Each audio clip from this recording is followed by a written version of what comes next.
A Xunta de Galicia pide ao Concello de Ourense que volva á mesa de negociación para desbloquear o futuro da Praza de Abastos número 1. O Executivo galego recalca que é responsabilidade do Concello proporcionar aos concesionarios do edificio municipal unhas condicións mínimas de funcionalidade e lamenta o posicionamento de Jácome que ameaza o futuro de 200 empregos directos. O alcalde rompeu dun xeito unilateral o protocolo asinado en novembro de 2024 ca Xunta e os concesionarios do mercado, pretendendo agora o goberno municipal que sexan os propios praceiros os que asuman estas actuacións necesarias para completar a reforma e poder reabrir este espazo.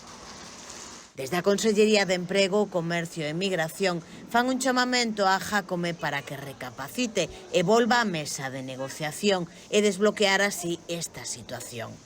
Actualmente o interior da Praza de Abastos está baleiro, non existen as estruturas dos postos ou servizos tan elementais como a auga e luz, e acometer estas actuacións por contrato de concesión é responsabilidade do Concello. Cos praceiros no mercado provisional da Alameda desde o ano 2018 e sen un plan funcional que permita completar a reforma, a intermediación da Xunta permitiu reabrir as negociacións que desembocaron nun protocolo de colaboración no que o Goberno Autonómico e Concello acordaban cofinanciar as obras de adecuación que se consensuasen por todas as partes.